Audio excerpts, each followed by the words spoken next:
Assala- Assalamualaikum warahmatullahi wabarakatuh.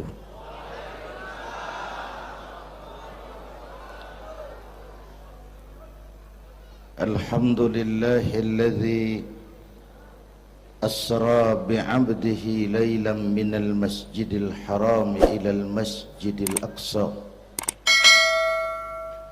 Wassalatu wassalamu ala Sayyidina Muhammadin wa ala alihi wa ashabihi ahli sidqi wa tuqa, amma ba'du.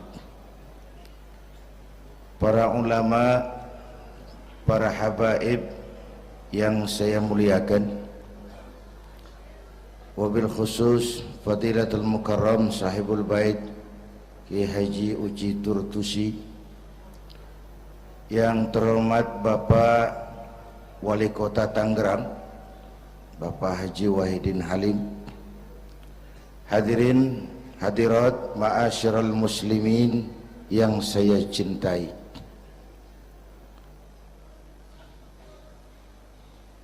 Pertama, Isra dan Mi'raj adalah peristiwa besar yang hanya bisa diterima dengan iman. Peristiwa ini bukan tidak masuk otak, otaknya kekecilan untuk memahami peristiwa sebesar Isra dan Mi'raj.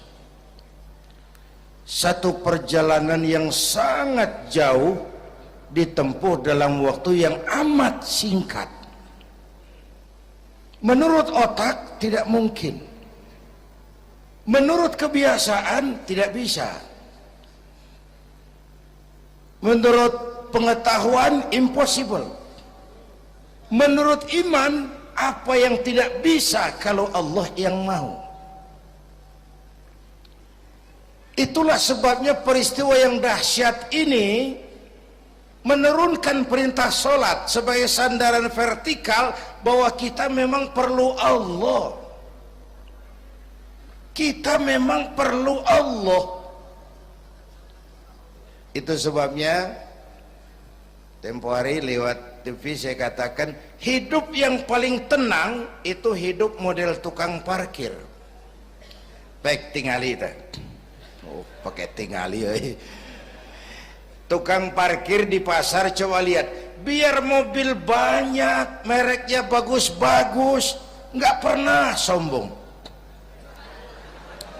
Belum selesai, dengerin dulu, belum selesai.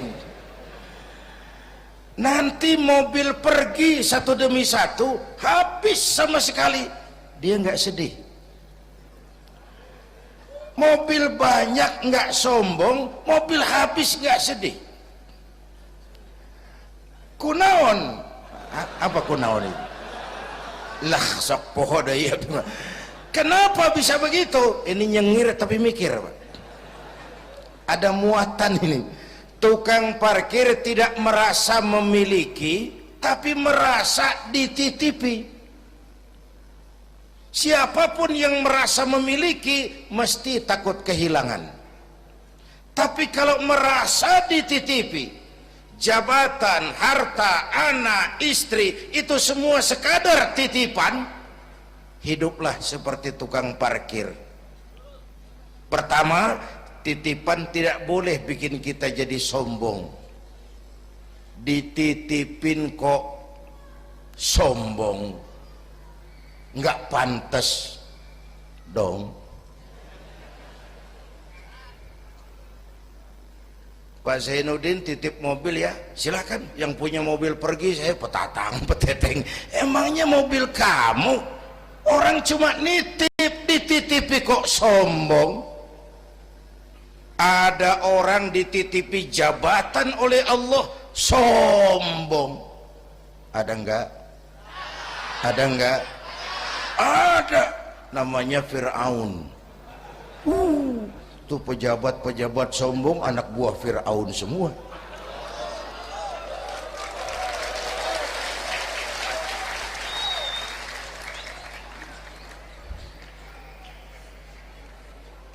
Ada orang dititipi harta oleh Allah jadi orang kaya, sombong, mentang-mentang kaya sama tetangga nggak mau kenal, mentang-mentang kaya orang lain kecil semua, mentang-mentang kaya jalan nggak nginjak tanah.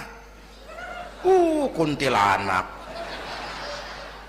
dititipin kok sombong, nggak pantas dong.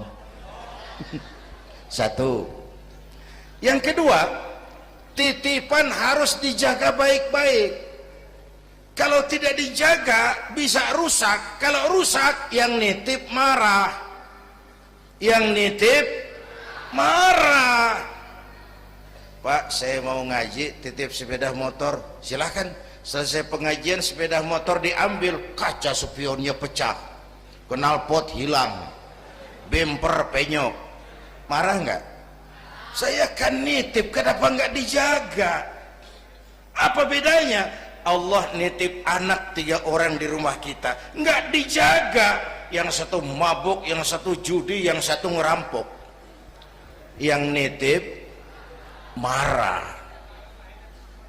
Allah nitip harta kepada kita jadi orang kaya supaya bantu pesantren, bangun rumah sakit, bantu yatim, tolong yang lemah, bela yang perlu. Pelitnya 17 setan. Yang nitip marah. Sudah nggak pakai dong. Sekarang yang makro, Allah titip Indonesia. Hai rakyat, ini Indonesia, aku titip, kata Allah. Ini titipan mahal karena ditebus dengan keringat, air mata, darah dan nyawa. Aku titip Indonesia. Ini negara besar, buminya subur, di bawah perut buminya ada gas, minyak, batu bara. Kekayaan negeri ini dikuasai oleh negara, tapi harus digunakan bagi sebesar-besar kemakmuran rakyat. Itu amanat. Disalahgunakan, dikorupsi. Yang nitip ini kan musim din-din ini lagi nggak enak bulan-bulan ini nih. Nazarudin, Syarifudin, yang ceramah Zainuddin lagi ini.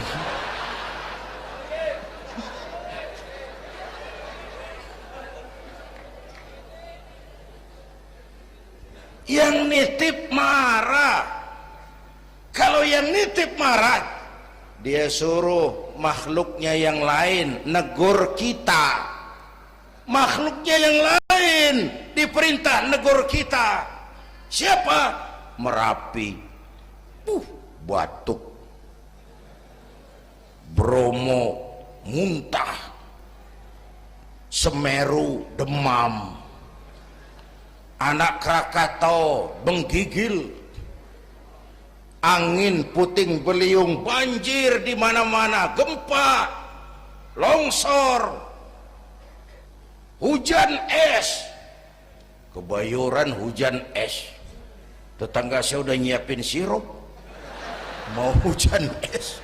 Innalillahi wa inna ilaihi rajiun. Angin teh makhluk, mang. Air makhluk, gunung makhluk. Tidak mungkin makhluk bergerak sendiri.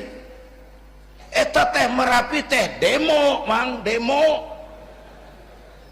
Kalau kita rakyat kecil demo, Satpol PP turun.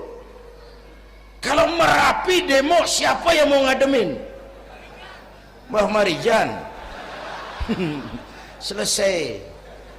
Mbah Marijan udah kumpul sama Mbah Surip di alam barzah tuh, udah rapat saya dengar. Kata Mbah Surip, tenang saja Mbah Marijan, tak gendong, aman.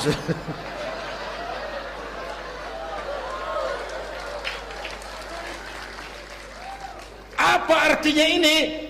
Kita perlu Allah, kita perlu Allah. 100 tahun kita bangun, selesai oleh gempa 5 menit. Itu Jepang negara maju, dihantam gempa, lumpuh 9,2 Richter, belum selesai tsunami, gelombang laut 10 meter naik ke darat, masih belum selesai, reaktor nuklir bocor, radioaktif gentayangan merenggut nyawa, terutama yang di Daiichi dan Fukushima. Fukushima tahu kan? Itu dari Cikupa ke kanan, ya dekat-dekat situlah.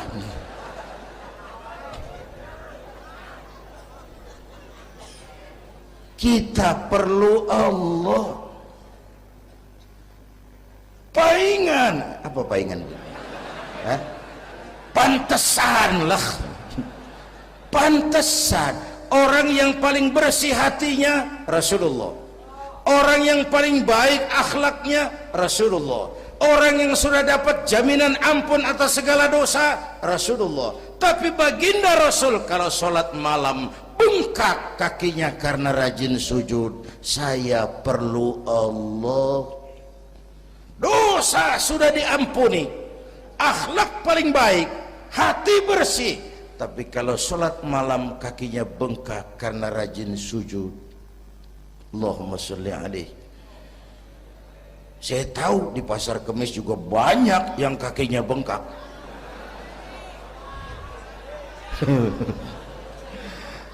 Kita perlu Allah. Itulah sebabnya dengan Isra Mi'raj turun perintah sholat agar kita punya senderan. Saya senderan ke tiang, tiangnya roboh, saya jatuh. Saya senderan ke tembok, temboknya ambruk, saya jatuh.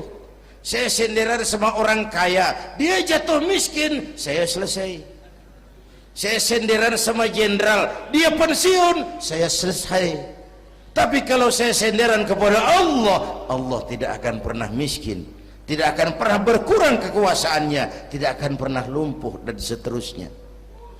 Karena itu memperingati Isra Mi'raj, ayo dengan semangat memantapkan keimanan. Ini zaman entertain, orang pada pinter bikin bungkusan. Hati-hati sekarang banyak minyak babi cap unta. Sekarang ini kiai sama dukun tipis bedanya. Tuh kalau muncul di TV kadang-kadang kita bingung, kiai apa dukun sih? Pemburu hantu pakai sorban, ntar kiai gue suruh pakai helm. Atribut aja udah kacau sekarang. Ini zaman entertain, orang pandai bikin bungkusan. Maka kembali kepada ajaran agama, kita harus disiplin. Semua konsep agama muaranya disiplin. Syahadat apa? Disiplin akidah.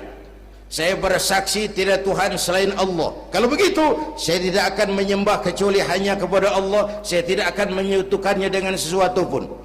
Lalu saya bersaksi Nabi Muhammad utusan Allah. Kemudian Nabi terakhir. Lalu tidak ada Nabi sesudah beliau. Harga mati, titik. Disiplin.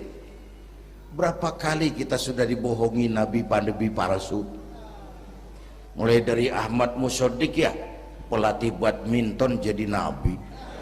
Innalillahi wa inna ilaihi raji'un. Dapat wahyu di Bogor. Padahal di Bogor biasanya orang dapat talas itu.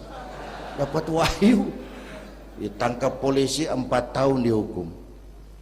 Selesai dia rancai kek Bandung, namanya Sayuti, tukang cukur.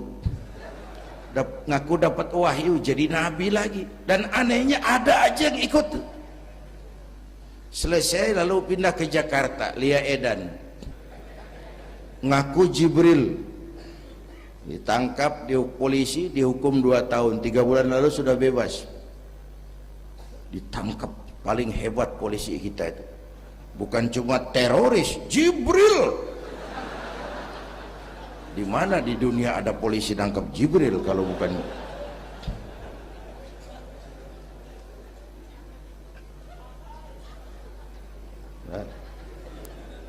Terakhir yang aneh lagi, menurut catatan Bakor Pakemnya Kementerian Agama RI, antara Cirebon Losari, batas Jawa Tengah Jawa Barat, itu muncul agama baru namanya agama Jasun. Agama Jawa Sunda, Jasun. yang jadi nabi tugimin. Saya bilang ini jangan jadi nabi, jadi kiai juga kurang angker kok nih. Al-Mukarram Bapak Kiai Tugimin nggak ngangkat loh itu. Yang gak enak selawatnya, kalau kita kan nikmat tuh tadi, ya Habibi ya Muhammad, asyik rasanya itu. Coba ganti sama yang tadi, nggak serem Pak. Ya Habibi ya Tugimin, nggak enak tuh, nggak enak. Saudara-saudara, di Isra Mi'raj ada potret. Ketika di Masjidil Aqsa, malaikat Jibril datang nemui baginda Nabi, bawa 2 gelas minuman, arak susu. Ya Muhammad, pilih, ambil, minum. Mantap, tidak ragu-ragu, Nabi mengambil gelas yang isinya air susu. Dengan bismillah beliau minum. Selesai minum, kata malaikat Jibril, saddaqta ya Muhammad, laqad asabtal haq. Kau benar Muhammad, pilihanmu tepat. Emangnya kenapa Jibril? Kalau arak yang kamu pilih, kamu ambil, kamu minum, habis umatmu jadi pemabuk semua. Ini potret Pak. Itu yang tiap hari kita hadapi, yaitu arak, susu, benar, salah, hak, batil, ma'ruf, munkar, halal, haram. Hati-hati, jangan salah pilih, karena ini zaman entertain. Banyak minyak babi cap onta. Kalau minyak onta cap babi itu masih halal. Ini minyak babi cap onta, kita terpedaya ngelihat merek onta. Iya mereknya onta, gambarnya onta, isinya minyak babi. Berapa bulan yang lalu ada penyanyi pencipta lagu mati, namanya Ari Bowo. Masih ingat lagunya? Bercerita tentang madu di tangan kananmu, racun di tangan kirimu. Kalau itu situasinya, memilih tidak sulit. Kenapa? Alamat jelas, madu di kanan, racun di kiri. Masa ambil yang di kiri? Goblok amat. Si amat saja tidak goblok. Sekarang ini alamat dibikin samar, madu di mana, racun di mana tidak jelas. Lebih celaka lagi sekarang, banyak racun bermerek madu, banyak racun bermerek madu. Kita terpedaya, terpesona, terpukau, akhirnya salah pilih. Maka resepnya, jangan jauh dari ulama, makmurkan majelis taklim. Ini zaman entertain, orang pandai bangun pencitraan. Tuh, satu hal pertama yang ingin saya sampaikan. Iya, saya lihat jam doang. Sampai pagi, Beb. Yang kedua,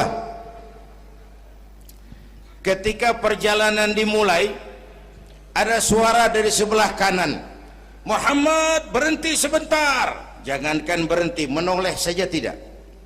Kanan selamat dari kiri, Muhammad berhenti sebentar, menoleh pun tidak. Kanan kiri selamat dari arah depan. Ada perempuan tua, pakaiannya menyolok, lipstiknya tebal, nenek-nenek pakai blue jean. Muhammad berhenti sebentar, menoleh pun tidak. Sudah lewat, kata malaikat Jibril, untung kamu tidak menoleh Muhammad. Kenapa Jibril? Panggilan kananmu Yahudi, kalau kamu menoleh umatmu cenderung Yahudi. Panggilan kirimu Nasrani, kalau kamu menoleh umatmu gandrung kepada Nasrani. Itu perempuan tua dengan pakaian menyolok, itu dunia Muhammad. Dunia teh sudah tua, tapi karena dipoles, dibangun, dipoles, dibangun, dibangun, dipoles, orang nggak terasa kalau dunia sudah tua. Berebut harta, berebut warisan, sama juga berebut nenek-nenek. Makan habisin. Ini perjalanan, ini pun potret. panggilan Yahudi, panggilan Nasrani, panggilan dunia, materialisme, hedonisme berat sekarang ini. Berapa malam lalu saya masuk Serpong, saya senang lihat Serpong berubah jadi kota satelit, bangunannya bagus-bagus. Saya telisik, sekolahnya Don Bosco, Santa Maria, Santa Ursula, gerejanya mbahnya gereja dibangun di pojok itu. Serpong. Awas panggilan Nasrani. Saya masuk Bekasi, Sukmajaya, sekolahnya Yayasan Penabur, mulai dari TK sampai perguruan tinggi, gerejanya besar. Awas panggilan Nasrani. Bahkan di Karawang mereka sudah bangun kuburan mahal. San Diego, ada teman saya pengusaha bikin pesan kuburan 200 meteran, itu 5 miliar, karena tanahnya berbukit, bergunung, indah, dan malaikatnya rada baik. 5 miliar.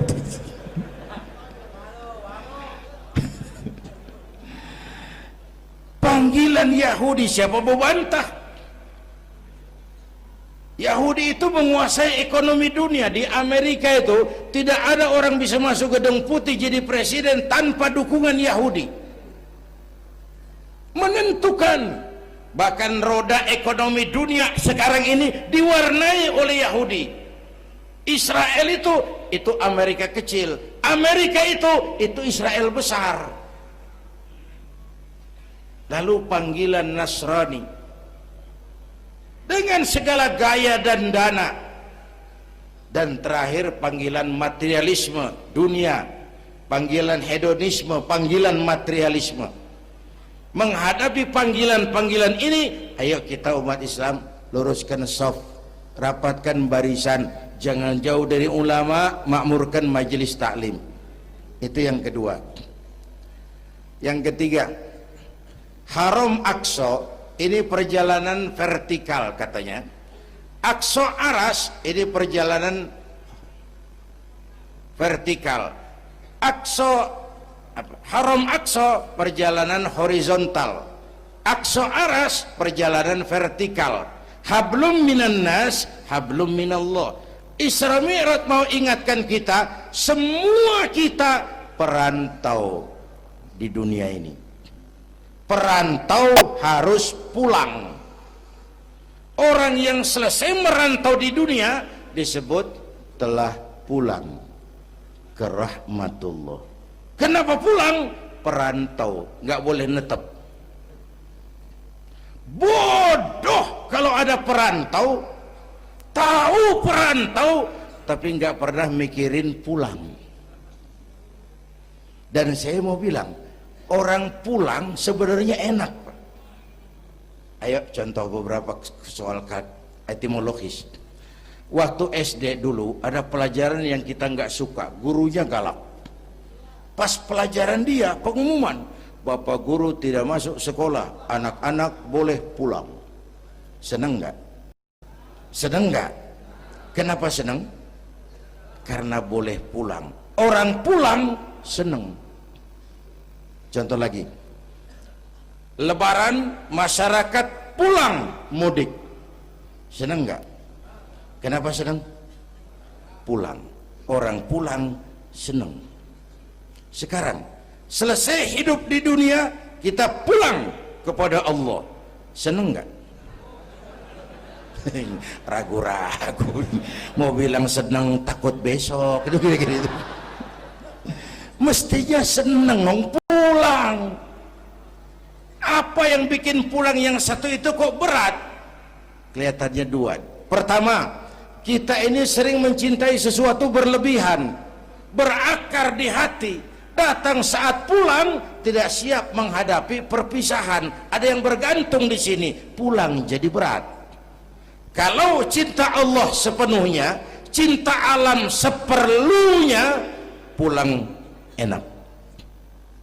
Yang kedua, bekal nggak cukup, sengsara di jalan, pulang jadi berat. Nggak punya bekal kok pulang, itu nekat. Belum sempet sholat modar, loh kok berani amat nggak punya bekal pulang. Kalau bekal cukup, pulang itu menyenangkan. Karena apa? Itu satu keharusan. Iya, kalau umat-umat terdahulu umurnya relatif panjang. Kalau kita ini mencontoh baginda Rasul, beliau wafat umur 63 itu standar. Kalau mencontoh Nabi, jatah kita 63. Kalau malam ini kita sudah 50 tahun, tinggal 13. Waspada. Kalau malam ini kita sudah 62 tahun 11 bulan, udah jangan pakai pantangan, apa aja makanlah Pak, sebulan lagi tuh. Sebulan lagi, syukur-syukur dapat bonus. Dan saya bilang mati itu tidak pakai abjad. Kalau pakai abjad bisa nunggu, mati bang ngacak. Kadang-kadang kakeknya segar bugar, cucunya baik. Kalau mati pakai abjad enak nunggunya. Tahun ini yang mati A, tahun depan B, tahun berikutnya C, lalu D, terus F, lalu G, lalu H. Saya Z. Repot saya, nggak ada yang ngurus, orang udah habis.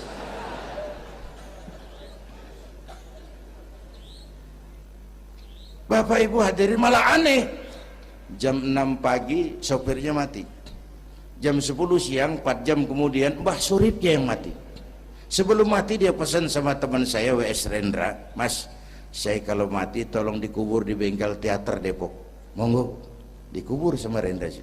Belum seminggu Rendra yang ngikut mati. 1 bulan sebelum Rendra lebih dahsyat lagi, Michael Jackson mati.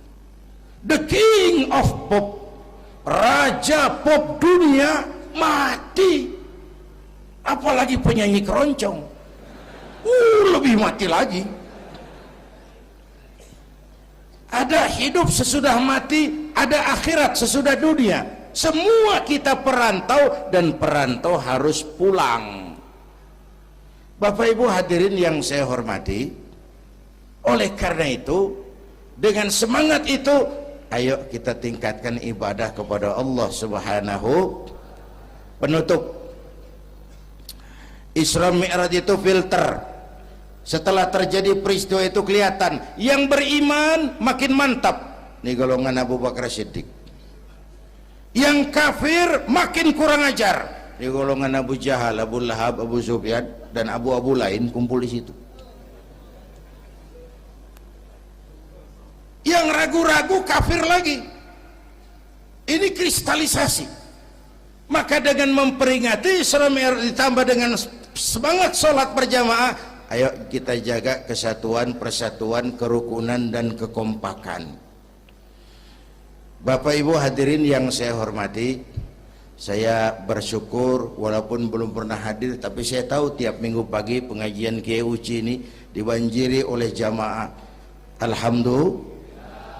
Kita doakan beliau diberikan kekuatan dan pengajian jalan terus sampai kira-kira kiamat, kurang seminggu. Jangan sampai kiamat lah, ngeri. Saudara-saudara, itu yang kita perlukan sekarang.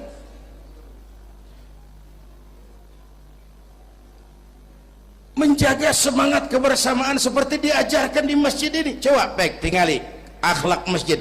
Siapapun masuk masjid, copot sendal, buka sepatu. Kenapa? Tidak ada warga kelas 1 di sini. Semua sama di depan Allah. Ini masyarakat yang mau kita bangun. Lurah masuk masjid, buka sepatu, rah. Camat masuk masjid, buka sepatu, mat. Wali kota masuk masjid, buka sepatu. Ini Pak yang ngomong dia tuh. Sembarangan tata.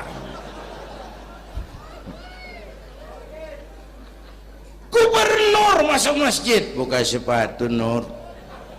Presiden masuk masjid, buka sepatu, Den. Ini masyarakat yang mau kita bangun. Kan keadilan di negeri kita ini masih mahal. Hukum masih sering seperti pisau, tajam ke bawah, tumpul ke atas. Kalau yang kecil salah, hukum cepat-cepat ditegakkan, yang besar salah, cicing wae pura-pura tenyaho. Itu yang melukai rasa keadilan. Bapak Ibu hadirin yang saya hormati, itu yang melukai rasa keadilan. Kalau mau lapor kehilangan ayam, itu harus jual kambing. Ingin menang berperkara, jual sapi. Ngurusin ayam hilang kok jual kambing, jual sapi. Itu harga keadilan yang harus kita bayar. Karena itu ke depan belajar dari sejarah, kita bukan cuma perlu pemimpin pinter, tapi juga benar. Malahan lebih baik benar enggak tapi pintar ketimbang pintar tapi enggak benar. Capek dibohongi pemimpin yang cuma pinter tapi enggak benar. Disuruh ngurus beras malah nimbun beras, disuruh ngurus laut jadi bajak laut, disuruh ngurus hutan rame-rame jadi orang hutan.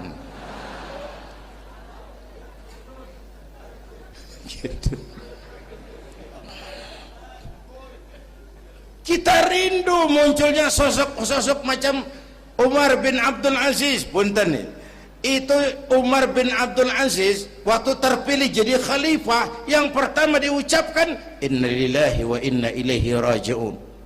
Terpilih jadi presiden bukan alhamdulillah, innalillah. Pagi dilantik, malam pesta. Pesta apa? Dangdut? Enggak. Pesta air mata. Di mana? Di mihrab dalam masjid, sujud sambil berlinang air mata. Istrinya tanya, "Bang?" "Iya sayang." "Oh, udah dengerin aja, orang improvisasi." "Iya sayang, abang kan sekarang jadi khalifah." "Kenapa nangis, Bang?" "Itu Fatimah, itu sebabnya saya nangis karena saya dipilih aklamasi secara sebagai khalifah. Setelah jadi pemimpin yang terbayang oleh saya, yatim piatu yang merintih kelaparan, janda-janda tua yang perlu bantuan, rakyat saya yang belum bisa menemukan haknya secara wajar, saya takut saya zalim kepada mereka. Saya nangis mohon pertolongan Allah." Pagi dilantik, malam pesta, tahajud.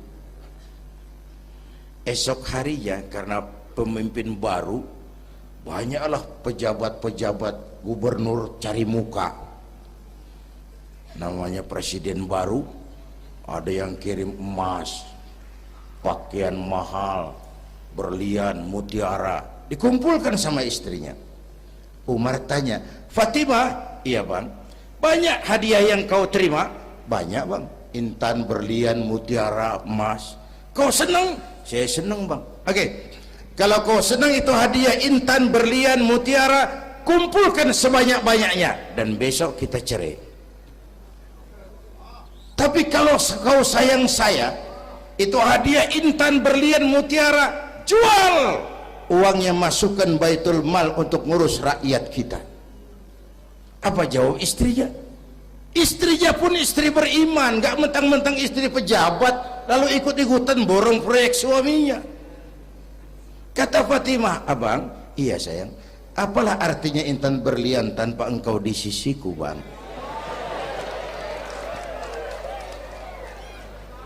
Jual sajalah, jual untuk ngurus kepentingan rakyat. Yang nyata-nyata hadiah pribadi dijual ngurusi rakyat. Jangan yang sudah nyata-nyata milik rakyat masih disunatan.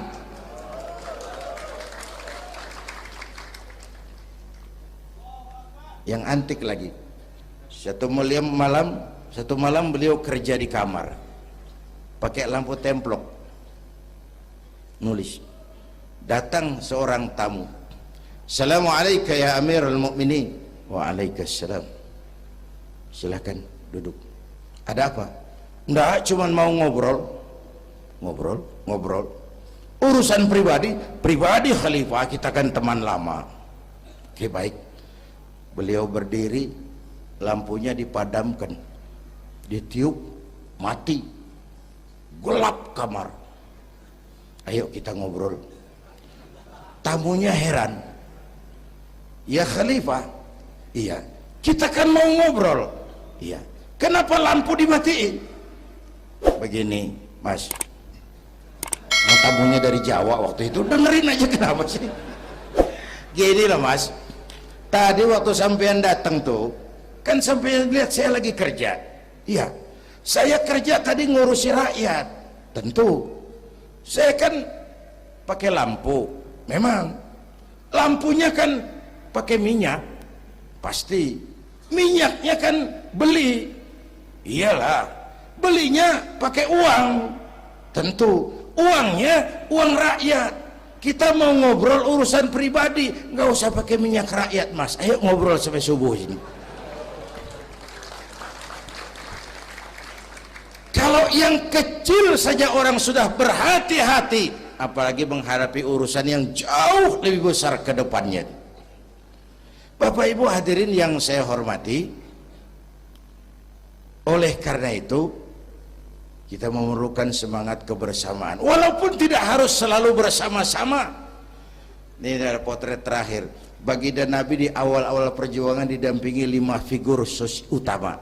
Pertama, Nabi punya Sayyidina Abu Bakar Siddiq. Ini sahabat merangkap mertua, orang tua bijaksana, tempat Nabi tukar pikiran. Kampung itu enak kalau ada yang dituain. Yang kedua, beliau punya Umar bin Khattab, Al-Futuhat Al-Islamiyah, imam tapi jenderal, jenderal tapi imam, gagah, berani untuk Islam. Selesai? Belum. Yang ketiga, Nabi punya Utsman bin Affan, pengusaha tapi santri, penyandang dana. Umat akan maju kalau banyak punya Utsman. Yang keempat, Nabi punya Ali bin Abi Thalib, tokoh muda tapi intelek. Yang kelima, beliau punya Khadijah binti Khuwailid. 5 figur utama bahu-membahu membantu perjuangan Nabi. Begitulah kita berjuang. Mesti punya segala hal. Mesti punya senjata yang namanya golok, gergaji, pisau, silet. Harus punya. Kapan makainya? Lihat lawannya. Yang kamu hadapi apa? Kumis Pak, silet turun. Yang kamu hadapi apa? Akar kayu nangka Pak, kampak maju. Ini kita sering emosi nggak pada rugu. Yang dihadapin kumis, kampak yang maju. Urusan nggak selesai bibir bongkar. Anak-anak muda nggak cukup dibakar emosinya. Berani harus, nekat jangan. Berkorban siap, konyol nanti dulu. Mati syahid, ayo. Mati sangit, jangan. Berani sama nekat tipis loh bedanya. Berani harus, nekat jangan. Berkorban siap, konyol nanti dulu. Bapak Ibu hadirin yang saya hormati, dengan semangat kebersamaan saya yakin kita bisa berbuat lebih banyak. Inilah barangkali sekelumit ikut tasyakur saya. Mudah-mudahan ada manfaatnya buat kita semua. Lebih kurang mohon maaf. Usikum wa iyaya bitaqwallah. Aqulu qawli hadza wassalamu alaikum warahmatullahi wabarakatuh.